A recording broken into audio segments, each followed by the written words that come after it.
Hello everyone, welcome to learning करव। आज का जो हमारा टॉपिक रहेगा वो शंकराचार्य टेम्पल रहेगा।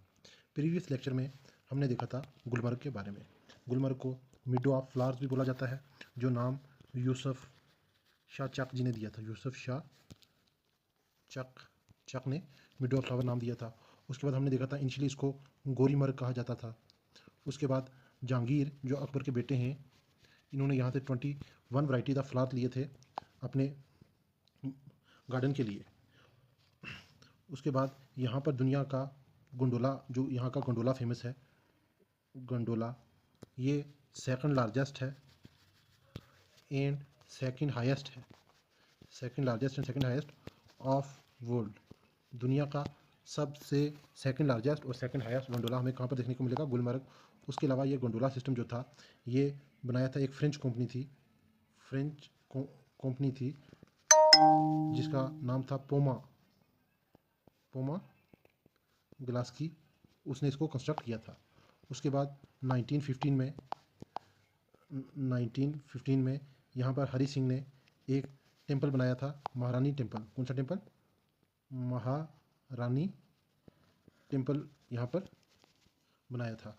और ये किसको डेडिकेट है? शिवा को डेडिकेट किया गया है ये टेंपल। अब आज के लेक्चर में हम देखेंगे किसके बारे में? शंकराचार्य टेंपल के बारे में। शंकराचार्य टेंपल जो है इसे जतेश्वरा टेंपल भी कहा जाता है। क्या कहा जाता है? जतेश्वरा टेंपल। शंकराचार्य का टेंपल का दूसरा नाम आप याद रखेंगे, जतेश्वरा टेंपल। और ये कहाँ पर लोकेटेड है? शंकराचार्य हिल्स पर। शंकराचार्य हिल पर, जिसे इन हिल्स, शंकराचार्य हिल को तख्ते सुलेमान भी कहा जाता है।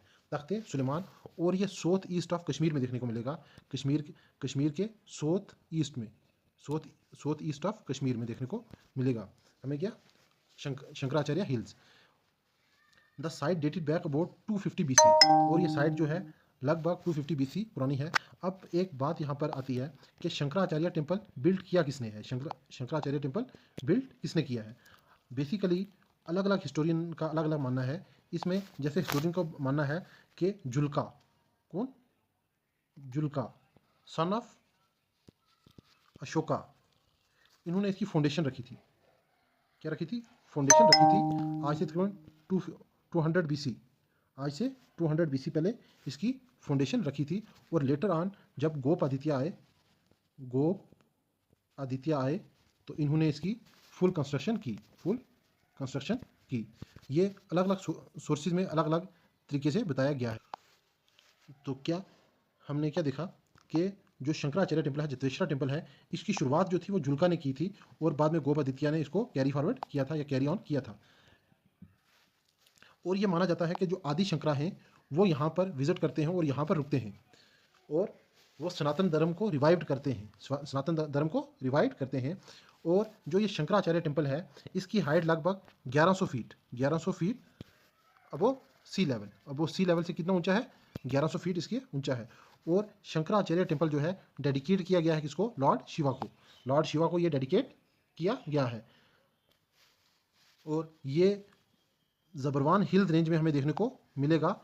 ऑलमोस्ट कुछ बुक्स में 1100 लिखा हुआ है, कुछ में 1000 लिखा हुआ है। 1100 फीट जो लगभग 300 मीटर के आसपास है। कल्हना रेफर करते हैं to the mountain eight गोपादारी। Kalhana इन पहाड़ों को क्या नाम देते हैं? गोपादारी। और किंग जो गोप आदित्य होते हैं वो लैंड ग्रांट करते हैं किनको? ब्राह्मण्स को। और यहाँ पर किनको लैंड ग्रांट करते हैं? ब्राह्मण्स को।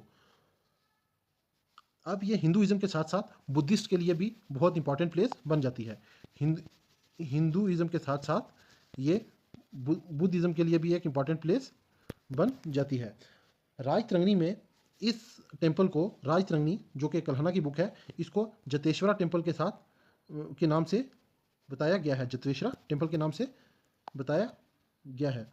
और ये माना जाता है कि महाराजा गुलाब सिंह ने यहाँ पर जो स्टेप्स हैं उनको कंस्ट्रक्ट किया था।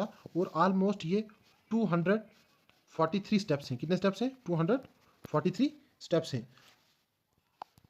1925 में यहाँ पर क्या होता है? महाराजा ऑफ मैसूर अरेंज करते हैं electrical installation at the temple में इलेक्ट्रिकल इंस्टॉलेशन भी वो लाते हैं महाराजा ऑफ मैसूर। उसके बाद जो हमारे पास ज़ैन उल आबिदीन हैं, बोला जाता है कि जब अर्थक्वेक आया था, अर्थक्वेक, तो टेम्पल क्या हुआ था, डिस्ट्रक्ट हुआ था। तो ज़ैनुल आबिदीन ने इसको क्या किया था, रेनोवेट किया था। ज़ैनुल आबिदीन ने इसको रेनोवेट किया था। और शंकराचार्य टेम्पल को आमसर एक्ट 1958 के अंडर प्रोटेक्ट किया गया है। आमसर एक्ट 1958 के अंडर प्रोटेक्ट किया गया है। होप आप सबको ये छोटा सा लेक्चर पसंद आया होगा, जो हमने आज सेकंड टूरिस्ट डेस्टिनेशन पढ़ी है, शंकराचार्य टेम्पल, जिसे जतेश्वरी टेम्पल भी कहा जाता था। और ये हमें तख्ते सुलेमानी या शंकराचार्य हिल्स पर देखने को मिलेगा। मिलते हैं नेक्स्ट लेक्चर में, तब तक के लिए जय हिंद।